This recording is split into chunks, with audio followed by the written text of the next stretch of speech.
Hey everybody, welcome back to Bad Blind Moms. We are two moms doing our best and probably getting it wrong. I'm Bridgit Kenning-Pulfeeder. And I'm Stacy Cervenka. And Bridgit and I are both moms who happen to be blind. We both have husbands who are also blind, and we both happen to have two young children who are sighted. And today with us, we have a badass blind mom, Priscilla Yeung from Sacramento, California. And Priscilla is an orientation and mobility instructor, and she's also the manager of the Senior Impact Project at the Society for the Blind. And most importantly, she is a wife and mother of two children. And making Bad Blind Moms history, we actually have our first good blind dad. And that is Greg DeWall, also from Lincoln, Nebraska. He happens to be my husband.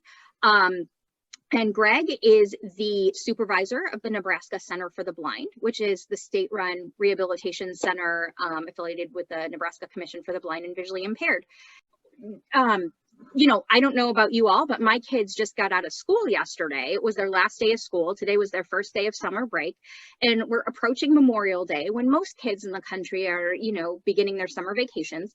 And we thought we'd talk a little bit about how blind parents and their families take vacations, whether that's, an in-town staycation or a trip to a local campground or a trip to Disney World or Great Wolf Lodge or a cruise or, backpacking around Europe.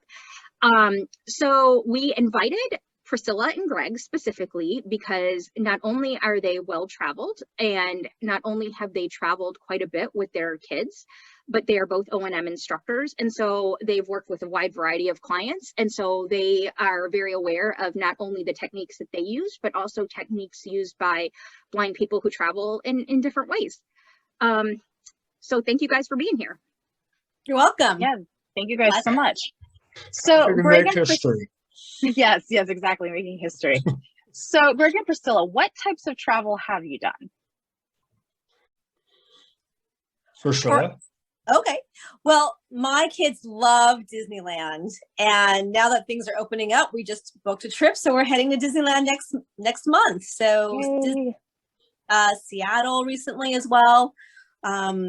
We brought them to Taiwan and Hong Kong, so they have gotten out of the country, and the East Coast as well. Cool. Yeah, Leo and Josephine have not had an opportunity to travel internationally yet, but I do know that that's in the future plans. Leo growing up and loving riding on the train, we were always looking for ways to take him on the train. And so going to Great Wolf Lodge, going down to Southern California, going to Sacramento or the Bay Area with Leo, just because he loved trains and it was a simple way to get out. I think his first few years, heck, he was on a plane 3 or 4 times a year, going to Chicago to visit family, going to conventions with me, and while we'd be there, go to Disney World, things like that. So Leo's had all kinds of opportunities. Josephine has got to go to Great Wolf Lodge, places like that. And we're looking forward to her having more opportunities. Yes, in fact, Bridget's family and mine, we're looking forward to a trip to Mahoney State Park here in Nebraska in a little over a month, where each of our families has rented a cabin, and so we're super looking forward to that. So yes, my idea of camping is a cabin with air conditioning and right. Modern appliances, yes. So question I have is how do you guys begin planning for travel and planning for your vacations? I believe a lot in just doing your homework. There's a lot of things to take into consideration beyond just cost or the financial situation of a vacation. So, doing your homework, figuring out what's convenient. Do the airports have shuttles or does the hotel have shuttles to and from the airport? Where's the airport located in relation to, your destination? Where's the hotel related in relation to your destination? So doing that kind of homework, just finding out all your transportation options, I think that eases so much stress when you go into it planning to be convenient and well prepared with transportation. I would agree with Greg as well. And finding a hotel that's in a centralized location was big for me, where I can walk to a lot of the destinations that we wanted to go to.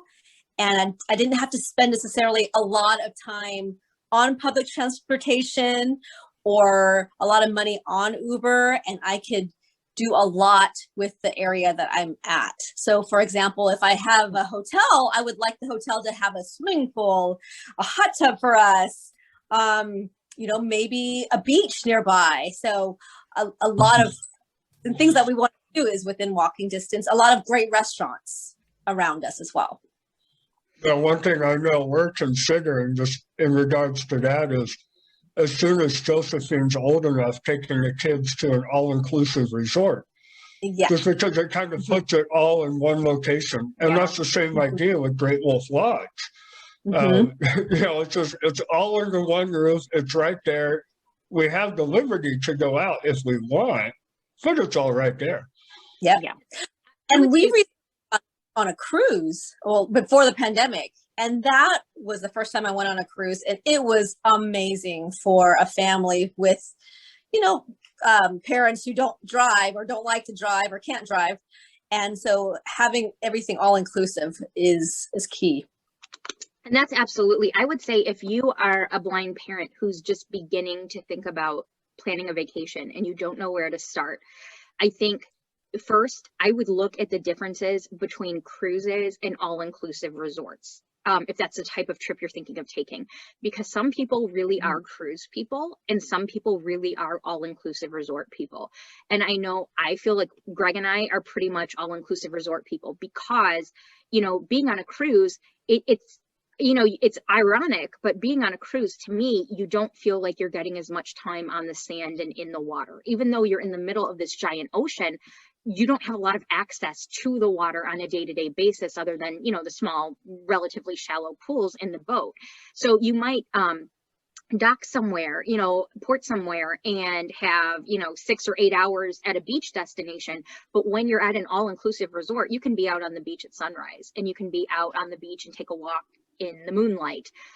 You can spend as much time on that beach as you want. You don't have to worry about going back to the ship. And to me, it's the thing that's nice about a cruise, of course, is that you unpack and pack once in your room and you go to all these different destinations. Greg and I, we did like an 11-night cruise for our honeymoon, and it was so cool because we got to see 6 different places and we never had to leave one, we only had to set up in one room. But I would say I like all-inclusive resorts because I feel like I get to know one area better and I don't feel like I'm in so much of a hurry. And so what I would say is if look up the differences, even Google cruises versus all-inclusive resorts. Yeah. And figure out what makes most sense for your family. And if you decide it's cruises, then go on cruisecritic.com. And that's CRUISECRITIC.com and learn all about the different cruises that are available, because cruise ships are not the same. Cruise lines are not the same. They come in many different categories. Some lines like Carnival, really, they're less expensive and they tailor very much to families and spring breakers. Then you have like Celebrity, which Greg and I did, which is a little more upmarket and it's more of like a honeymooner, slightly better food and service. So you really want to make sure that you know what you're getting and you're getting the kind of atmosphere that you want. Do you want quiet and relaxing, or do you want basically a water park at sea? I also tell people, if you want to do an all-inclusive resort, the way that you do it, go to applevacations.com. No, they are not sponsoring this show, but seriously, go to applevacations.com. Neither is Cruise Critic. Neither is Cruise Critic. And nobody is sponsoring this show. But if anybody wants to sponsor the show, please give us a call. Please. So I would say go to go to applevacations.com. You can Google it. Put in your dates, your times, like places that you're interested in, and it will give you options. And then when you find, it'll give you a list of hotels, like all-inclusive resorts that are options. Then go to oyster.com and look at the reviews of that hotel, because Oysters will give you a really nice, succinct summary that's got pros, cons, and then like a little paragraph that puts it all together. So for example, I go to applevacations.com. Let's say I decide I want to go to Playa del Carmen, Mexico. I plug in my dates on Apple Vacations. It'll give me a list of hotels, and the ones that are in my price range or that I'm interested in, I go to Oyster and I look up their reviews. If there's like 2 or 3 that I'm interested in and it's a tie, I go over to TripAdvisor on the message boards, and I might put like Secrets Maroma versus Dreams Tulum, and let people know like, hey, I'm going on a trip with my husband. I really want it to be romantic, and I care most about food and service, or I care most about having a lovely beach that's swimmable. What would you recommend? Or whatever the situation is for you. So my order of operation is always Apple Vacations, Oyster, and then TripAdvisor to continue narrowing it down. Yeah, and I also... I was just the tried and true Stacy method. Yes. I'm all about research for most things. So, and I think certainly a trip with the fam is definitely worth doing your research on. And, sort of going back to what Greg was saying about kind of knowing the area you're going to be in and what's going to be around. And, we had to cancel a couple of trips that we had planned this year, obviously, unfortunately. But so we're planning some big trips for next year, and we asked the kids, do you want to do Chicago or do you want to go to the beach? And they're like, we want to go to Chicago. I'm like, all right. But so we, we're just like, by the way, we were going to go to Chicago last year and had to postpone that. So, but anyway, but still, like, we're just doing our research. And like you said, Priscilla, a lot of what we want to do is going to be near the downtown area. So we're looking at places to stay there. And, just doing whatever research I can, Googling and talking to people I know from Chicago. And so I think that it's really worth the investment of time to do that, because I think the more you know about the destination you're going to, the more comfortable you're going to be. And the somewhat less, traveling's stressful, but the less stressful it's going to be if you kind of know what's going on and what's going to be there. Mm-hmm. Can I put a cruising really quickly? Yes.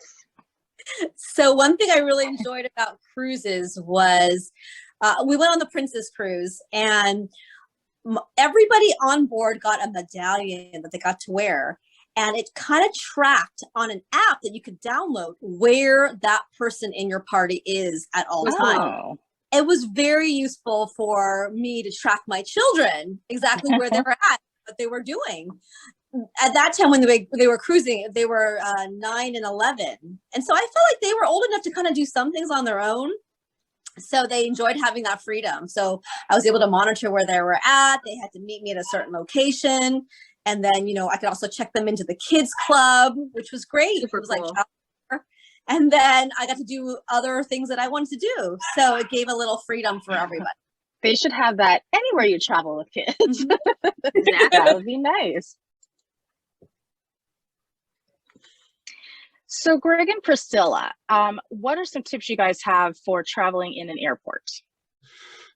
Well, when knowing I'm going to an airport, especially an airport that I'm a little more unfamiliar with, I like to break the airport up into 3 segments. I think of it as checkpoints. I only worry about one segment at a time, and whether I'm getting out of an Uber or a taxi or a tram going to the airport, my first goal is just to get through the check-in counter, check my bags in, get my tickets, get my seat assignment. That's my first goal. So that's all I kind of let myself worry about in that moment. Once I got my ticket, I might ask which way to security, which way to the escalator, those kind of fundamental questions for going to an airport. And again, the second segment is just getting to and through security. There's often the lines that you have to zigzag your way down, do your, check your ticket and your ID before you get through security. Go put your stuff into the container, go, put it on the belt, go to the x-ray machine. Okay, I'm done with segment 2. So now that I've broken it down into segments, I'm only What worrying segment about, 3? What segment 3? So I'm only worrying about one step at a time. Now that I'm done with 2, I'm going to segment 3. And as I'm leaving the security section, the security area, I'm asking which way to my gate, or which way to the tram to now get closer to my gate. And now my goal is to get to my gate. And that might involve asking people along the way, which way is V13, which way to terminal V.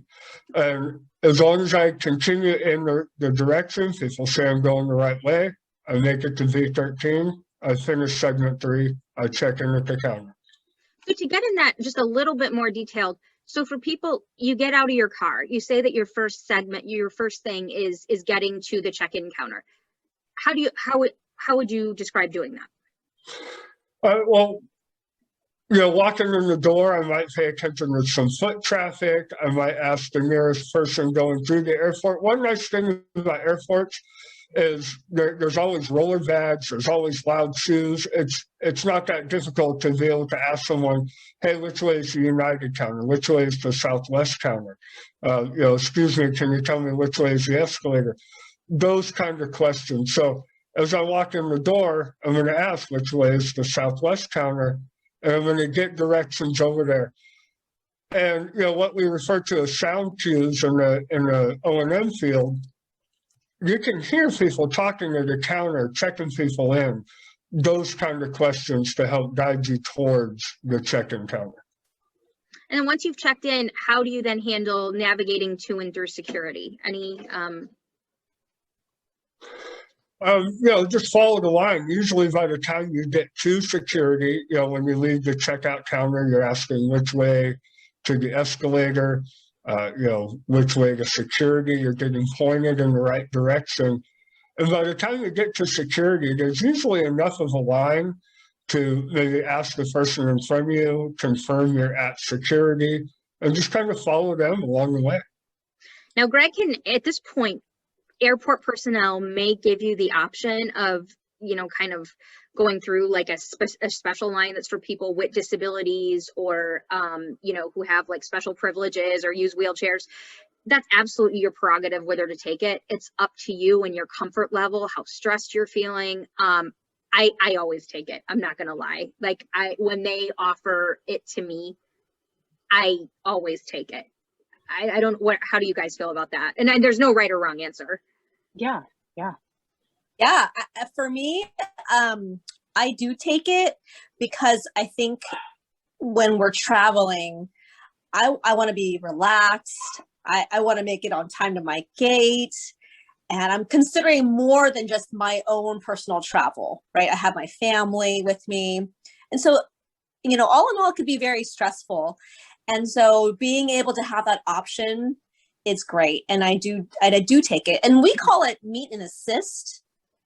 And so having somebody, walk with us to get through the what do you call it? The security gate checkpoint, and then give us some walking directions or assisting us to locate where the gate is. I find it, helpful. And I'm using my cane. I have my kids. I'm monitoring all sorts of other issues and not having to worry exactly about where to go and who to ask. Exactly.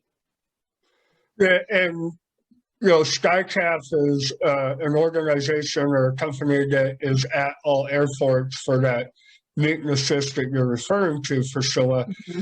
And another thing that I know I like to take advantage of, we take advantage of it as a family, but when talking about that kind of assistance, is pre-boarding.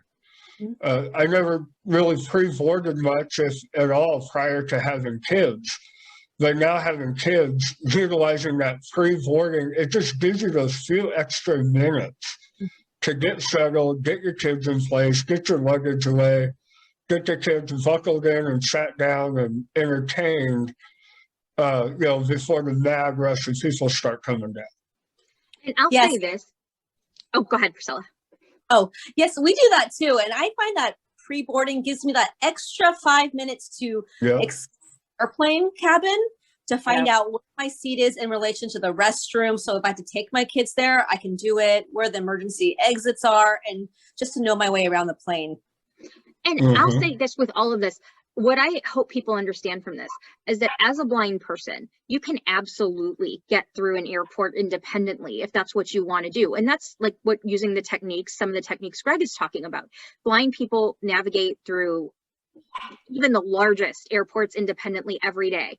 However, if that's going to cause you so much stress and anxiety that you're going to like dread the first part of your vacation, or I mean, if this is a vacation for you and doing this through an airport is going to cause you, again, so much stress and anxiety that it's really going to be a problem, my goodness, there's tons of assistance available. Take parts of it, take all of it, take parts of it that you need, take none of it. I know for me, I actually don't prefer people walking with me because I want the freedom to like stop and go to the bathroom or stop and go into a shop or get some food or, you know, kind of meander around. I don't want to feel like I'm holding somebody up, because when I have a sky cap or a person with me, I feel like they have other people to help. Like they just want to get me to my gate, where maybe Leo, please, or whoever just did that. Okay, Leo. Oh my God. Okay, so what I was saying is I actually don't prefer people walking with me, because I feel like I want to be on my own time and I don't want to hold them up and I don't want to be rushed to my gate if I have time. However, I do like assistance through security, meaning I don't like to stand in line. I am the high maintenance bad blind mom. So I'm just going to let it all hang out there. I don't see any big need to wait around in the security line for like 30 minutes. I don't feel, you know, I don't feel like I'm making a statement about the capabilities of blind people as I stand in a line for 30 minutes. For me, when I get to security, I try to find the line that's for people with disabilities and get through it as quickly as I can. And at that point, that's just me, and many people will disagree, and that's why our show is called Bad Blind Moms. Exactly. And as far as but you know, it's like here's my thing too, and I kind of want to stress the point that independence is like different things to different people. And so you can certainly navigate an airport independently on your own. But like, I would also say that doing it, whether you're taking sighted guide, whether somebody's assisting you, I mean, that's your way of doing it independently too. So I think it's what you're comfortable with, and you shouldn't feel guilty if you didn't do it 100%, you know, on your own. You know, we all have, you know, our comfort levels, and also, like we've been saying, all of us, you know, traveling just can be stressful in general for anybody. And so if there's something that is available to me that can ease that stress a little bit, I say take it if you're comfortable with it. Just to share a technique that Stacy and I use for, you know, if it's a layover or something like that, or traveling with our children, you know, rather than using that assistance, because we're fairly comfortable traveling in airports. I tell people a lot that mine and Stacy's strategy with the kids is I take the kids to the gate, get comfortable, get checked in, make sure we're on time, and Stacy goes and gets lunch and brings it to us at the gate or on the airplane. So on a layover, we actually rarely board the second airplane at the same time. No, often I'm running to the gate and they're like, your husband and kids are already on the plane, and I've got like a sack of Panera or something. And, you know, and I'll say this too, when it comes to pre-boarding, with kids, we always pre-board. I can't think of a time where with kids we didn't pre-board. When I'm on my own, I pre-board when it's Southwest, but I'm less likely to pre-board with other airlines, because Southwest, you don't have an assigned seat.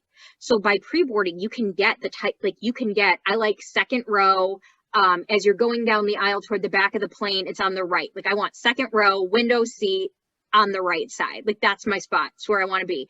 So if, you know, I pre-board with Southwest, I can get that seat, and then I'm not in bulkhead, but I am very close to the front of the plane and can get off easily. But if I'm flying like United or American and I have an assigned seat, well, that's going to be my seat anyway. I mean, I don't have any real desire to sit in 36B for 15 minutes longer than I have to. You know, I mean, there's no real advantage to it, I feel. But again, it's a service that's available. Take it, don't take it. And I do the same thing as you, Greg and Stacy. We use the meet and assist to to find the gate, get settled, and then I'm off getting food, my latte, my coffee, same thing. Right. Yeah. I'm glad we're on the same page on travel. Okay, so now once you get to your destination, how do you find ways to get around unfamiliar cities? Let's say that you're visiting Chicago or New York or Hong Kong or wherever. What are some techniques that you use to get around if you're traveling, like if your destination is a large city? I'll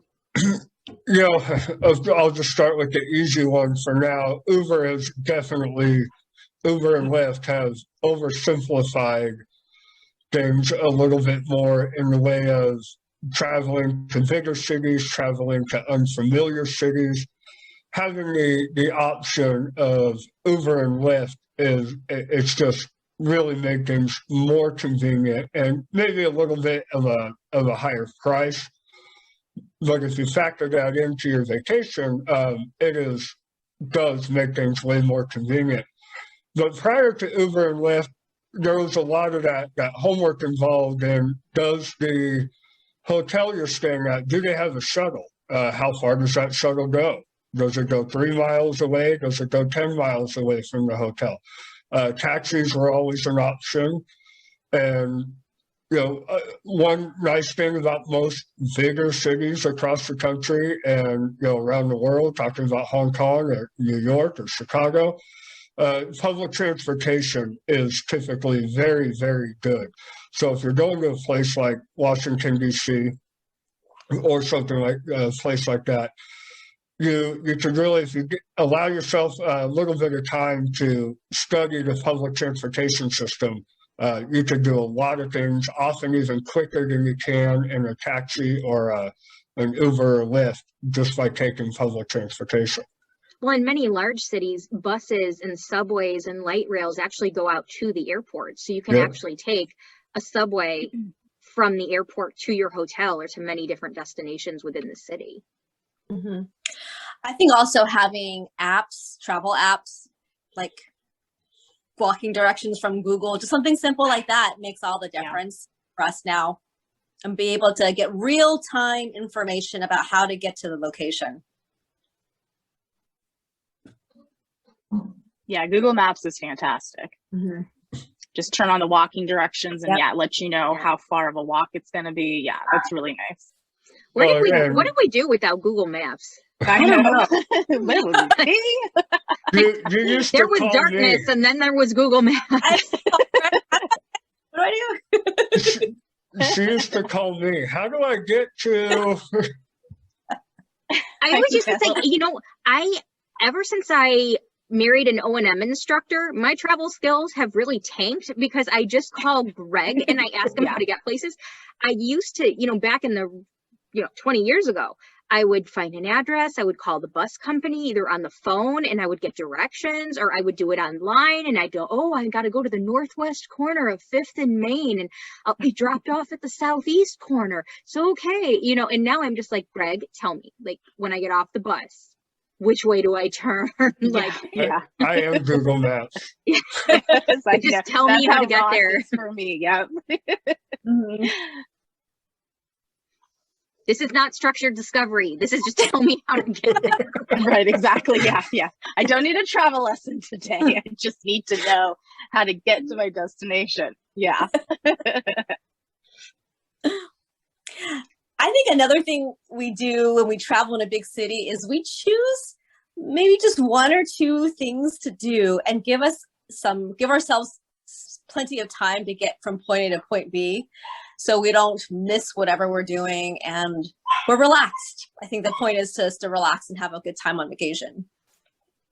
That's a very, very solid point. And, part of that might mean, it might even mean, hey, we got this hotel in a strategic location. We don't even plan on getting on the bus. We can walk everywhere we're going.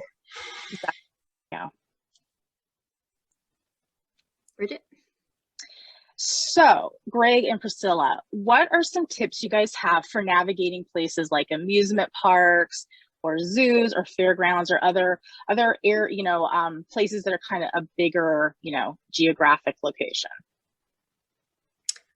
Well, when my kids were little, I would actually put bells on them so I could hear where they're at. And I found that that was really helpful because at amusement parks or water parks, it's really noisy and it's hard to hear exactly sometimes where the kids are if I'm not holding their hand or if they want a little bit more freedom. Now that they're older, it's a lot easier. They have cell phones, and so I could track where they're at, yes. Right? We can talk about what are some agreements that we have as a family as to meeting locations, what you're going to do, meet me at the bottom of the water slide, things like that. So it's gotten a lot easier. Yeah, and a lot of it is the same as what Priscilla said. We use the Bell techniques as well. I actually fashioned my own bells out of some, fishing equipment and jingle bells. And what made our bells so nice is, the shoes are going to be the loudest part. So we would clip them onto the shoes, and wherever Leo or Josephine would go, we could track. One thing I did have to learn is I would have to take the type of bells into consideration when thinking about where we were going. Some were more dull, some were a lot more piercing, and so I might take that into consideration. But holding Leo's hand a lot when he was younger, and I think we probably had to set boundaries a little bit more with Leo as he got older than we do with Josephine, but making sure we held Leo's hand all the time. If we gave him a little bit of room, let's take an amusement park or a swim park, for example, that type of thing. If we gave him a little bit of space, as long as we called his name and he responded right away, then we were okay. We knew he was 10 feet away, 8 feet, 15 feet, whatever. But if he didn't answer the first time, he quickly learned that game over, we're done playing, it's either timeout or we're going home if we're at a park, that type of thing. So, making sure those boundaries are really set and that there are consequences. And, the more they understand that, the longer leash you could give them. And I think we took the bells off of Leo sometime between 3 and 4 years old. Another thing is when you're talking about fun houses. And real quick, if I can just say, I would say the one phrase that we use a lot with our kids is, if I call for you and you don't hear me, you're too far away. Yep. Yeah. Well, and one thing with our kids anyway, I'm not sure about Priscilla and Bridgit. Well, our kids have played with your kids, Bridgit, but our kids are the loudest kids at the playground or in the park. So, mine are too. It kind of quickly became easy. And we also had little calls, at least I did this with Leo a lot. Leo loved choo-choo trains.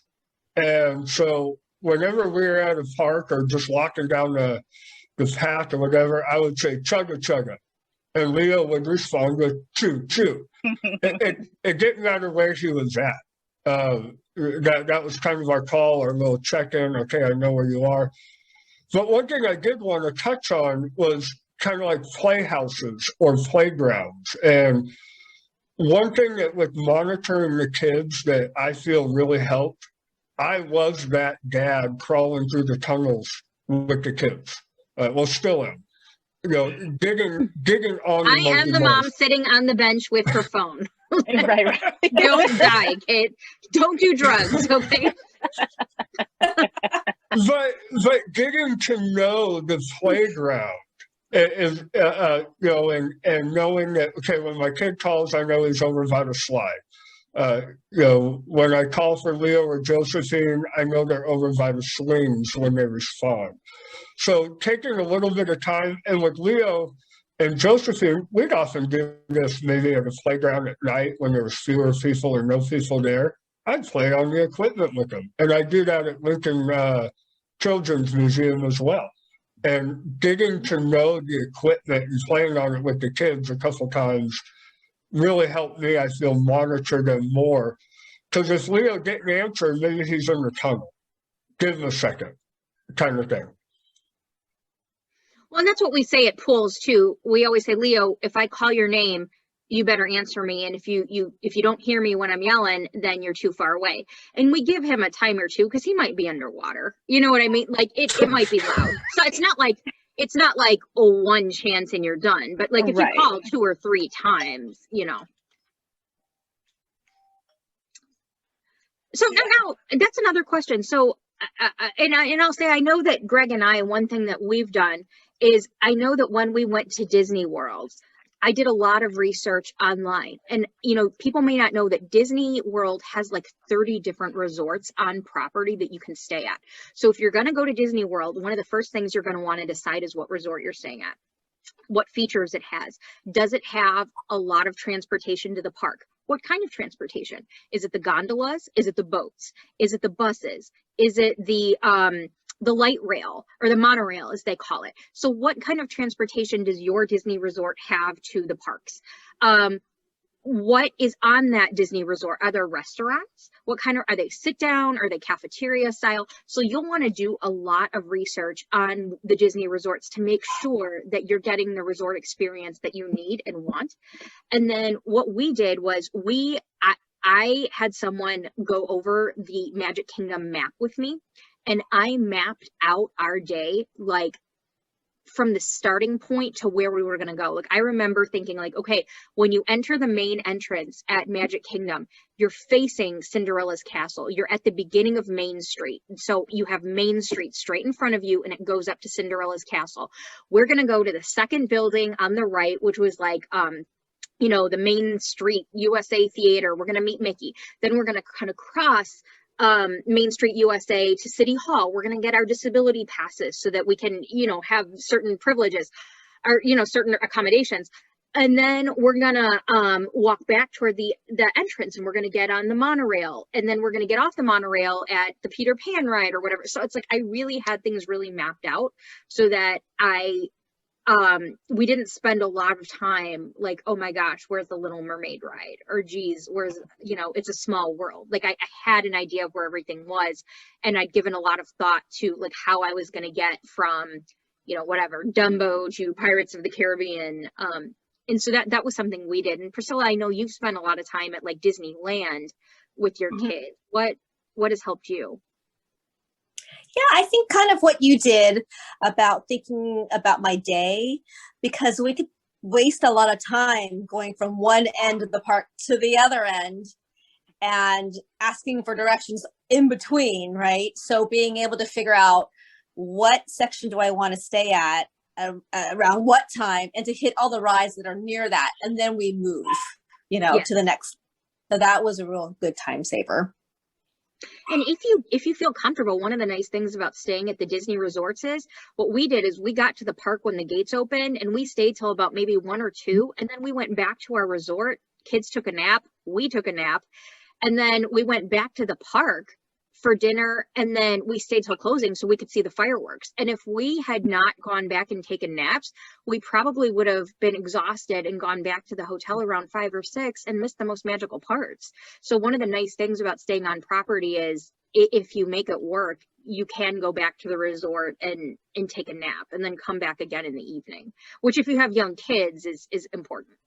Well, and that brings up a completely another topic of being prepared with strollers or baby carriers. Because when you go to pack out of that amusement park or zoo at the end of the day like that, Leo was passed out on my back as we were walking out of Disney World. And so just be prepared with a way to, you know, carry your child and lighten your load a little bit. I think most blind parents, I know that there are many blind parents that love their strollers and pull them well with a cane, but I do not know a blind parent that enjoys pulling a stroller with their cane through an amusement park. Now, Priscilla, you might, but I was going to say maybe I found one tonight. Generally speaking, no matter how much you love your stroller, most parents tend to find baby wearing the better option if you have a very young child at an amusement park, because maneuvering a stroller in and out of huge crowds is like, you know, and in and out of lines, like it's not fun. Well, I do use my stroller in the amusement park. But I used an umbrella stroller, so it's a little bit smaller, so I could put my cane over the top of the stroller. Smart. And I found that it was effective because I'm a smaller stature. I don't have a big husband to carry my child. And so I could carry the kid when they're falling asleep and get back to my hotel. So I knew that the stroller was one thing I had to use. And plus, I like putting things on the stroller so I didn't have to carry it, you know, in my hands all the time. I carried that too. That kind of stuff. So is your husband not going to watch this and be very offended and be like, "Hello, I'm big and strong"? Like, how dare you, Priscilla? What are you saying?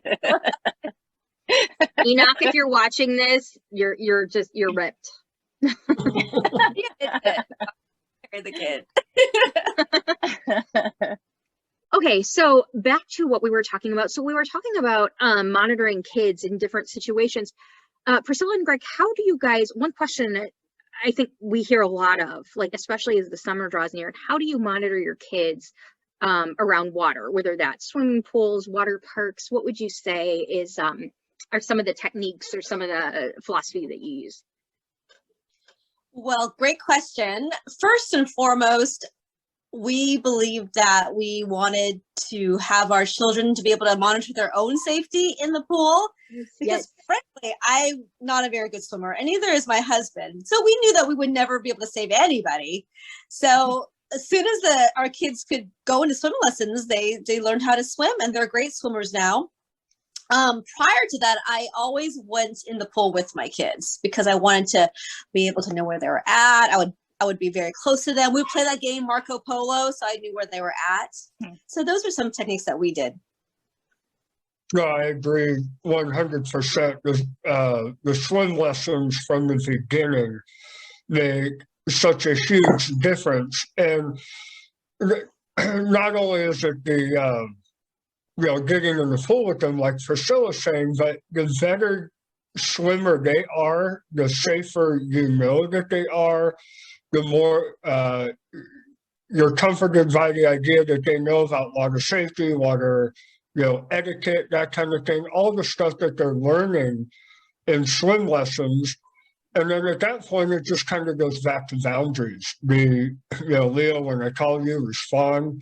If you're too far away, come closer, all that kind of stuff. And letting them know there's consequences if they go beyond those boundaries. But, like Priscilla said, getting in the pool with them, sometimes if you're at a hotel, let's say, or a themed resort, again, there's equipment in those pools, whether it's a little water slide in the shallow end or things like that. So getting to know the equipment that the kids are also playing on helps you be more comfortable with giving them a little bit of space, a little bit of independence in the pool. Well, and you can be a very strong swimmer yourself. Excuse me. I swam competitively. I was a really great swimmer, but when I was a teenager and I wanted to be a lifeguard and I went to take the test to become a lifeguard, I couldn't pass this one part, and it was lifting the frickin' 10-pound brick out of the water. On the water. And yes, like I could get it out of the water, but I was still like completely underwater. And so so my point is that even if you're a really great, strong swimmer, when somebody goes into a body of water unintentionally, it's a whole other ballgame. So I just think for your peace of mind, having your kids know how to swim is definitely like a top priority for, water safety. And one way to get low-cost swim lessons in most places is if you go to your local YMCA, they almost always have some sort of scholarship. It goes by different names, but most local Ys, probably all local Ys, have some sort of scholarship program. And if you approach them and say, look, my spouse and I are both blind, or I'm blind, and it's really important for our kids to know how to swim. If you're on a limited budget, ask them for an application to apply for a scholarship. And in some places, they'll just ask you, what can you pay a month? And if you say, look, I can pay $20 a month, and that's all they'll charge you. So, I mean, YMCAs are often a really good place to find things like swim lessons if you have a really tight budget. What are your guys' tips for blind parents when traveling with the family? If you could give people one piece of advice.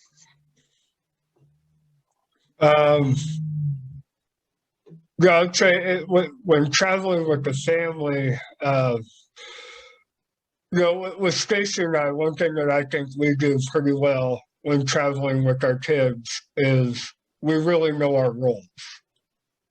Kind of going back to the example of, I make sure we get to the gate, and if we're hungry, if we need cheeseburgers, if we need sandwiches on the next flight, Stacy will run and get that, while the kids and I are going and getting comfortable and sitting on the plane, that type of thing. And I think that extends even to when we go to places like Great Wolf Lodge or Disney World, bigger cities like Chicago, and we're visiting family. We kind of work that out in advance, and we've been doing it so long now, we know whose role it is. But we have an understanding of who's going to do what, whether it's monitoring the kids or going in, down to the front desk to ask for a seat, that kind of thing. Just working out that who does what, and I think that really is what helps us when we travel as a family. I think for our family, I've learned that being able to travel together and work together well starts with my everyday interactions with my kids. Because when we first started traveling, and it's something simple, taking them to the park, it was very stressful. Or going on the airplane for the very first time was very stressful. But the more we practiced at it and revised how we did things, it got better and easier. And so I think just starting small and developing good travel habits, whatever that means for your family, however you monitor your children, keeping it consistent, and then teaching them how to be good travelers as well, so that they can, take care of their own safety and be able to figure out things themselves and see it as a team. I think that really helped us. Well, it's true. The more you can teach your kids to do, to be responsible for themselves, whether it's to carry their own carry-on through the airport, even if it's at a very young age, wheeling their own little Mickey Mouse carry-on, the more that they can do for themselves, I mean, the better it is for them, and because they're learning skills, and the better it is for you. Yeah. And I think talking them through the travel routines, whether it's crossing the street, what are you looking for? What are you listening for? Or if they get lost, they might talk to, or even every day I'm on the light rail with my son, I would review with him, what are the stops? Where do we get off? What do you do if you missed your stop? So just kind of teaching them along the way. Well, and that's exactly what I was about to touch on, Priscilla, kind of in line along with what Stacy was saying, is the more you let your kids participate in the traveling, the quicker they're going to pick up on it. Josie just recently has gotten to get out more, and I'm getting a lot more comfortable with her because she didn't have the same experiences that Leo had when we were in Sacramento riding the bus to childcare every day and then me walking to work. I often used to say Leo was street smart because Leo grew up like a pedestrian. He knew what bus to get in, he knew what stop to get off, and he was like 3. And that's because we let him participate in the travel. We weren't just putting him in a car seat, taking him from driveway to driveway, and then taking him out of the car. We exposed him early on, whether the municipal travel around town, getting on the Amtrak to go to the San Francisco Bay Area or Southern California, or airports. He was exposed so early and so often that we involved him in the travel, that he picked up on it so well and was, yes, we were the parents. He always knew that. He knew that we were always the adults. But he had some freedom because we knew he understood what we were doing all the time.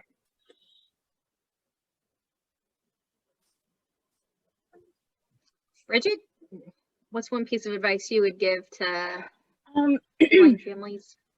I would say, I know for me personally, it just kind of goes back to that, do your research, get comfortable with where you're going and know what you want to do when you're there. I know for me personally, if you're kind of that kind of type A planner personality, that helps me reduce some of the stress of traveling, just kind of knowing like once we reach our destination, I have a general idea of kind of where things are at and how things are laid out and kind of how to get from point A to point B instead of kind of getting there and like, oh boy, how do we get around? So for me, that would be my piece of advice. My piece of advice really is finding the right resources to plan your trips. And I mean, again, if you're really looking to start somewhere small, Great Wolf Lodge is a good place because it's all there in one place. If you're looking at Disney, really review the Disney resorts and figure out where you want to stay. If you're like me and you want to do an all-inclusive resort with your kids, start at applevacations.com, see what's available, see what you can afford. Then go over to Oyster, look at reviews, then go over to TripAdvisor and narrow it down and talk to people who have been there. So to me, it's all about figuring out what you want to do and then finding the information online and then plugging yourself into the communities, because again, all cruise lines are not the same. All cruise ships within a cruise line are not the same. All inclusive resorts are not the same. I mean, they are geared to totally, like you have ones geared toward people who want a spa experience and you have ones that are geared toward people who, want adventure. So, I mean, it's people who don't enjoy cruises or don't enjoy going to resorts. Often it's because they went to one and they didn't do a lot of research. So they didn't get what they wanted and they didn't get what they were expecting. So I would just say doing a lot of research and finding the information you need is really the most important thing. Well, and I would also just say too, you can, if you haven't traveled much or you're kind of planning your first big family trip, or maybe you don't quite have the resources for some of these things, a staycation is always really great. Or if you don't necessarily live maybe like in a big city that offers a lot, what's the closest big city to you? Because then you're not going far from home. You can generally keep costs somewhat low, sort of depending on what you're doing, where you're staying. But then you can sort of get that experience, start to get that experience with your family about being out and traveling and maybe taking public transportation and just sort of, kind of dip your toes in the water, so to speak, on taking a trip, but in your, your own backyard. That's really good idea. Really good advice. I mean, even if you check yourself in, like if you're really on a budget, but that like, look, if we stay home on a staycation, I'm just going to work, or I'm just going to be doing housework or being at my computer or dealing with all my stuff. Like maybe you can check yourself in at like a Red Roof Inn or a Comfort Suites in your town so that you are away from your stuff. You are not working. You are not bogged down by stuff at your house. And just go to all the fun places in your town. Go to your kids' museum. Go to the zoo. Eat out at a restaurant. Do it for a weekend. Check into a hotel Friday night and stay Friday and Saturday night. Doesn't even have to be a grand hotel, just somewhere that's not your house, Yes.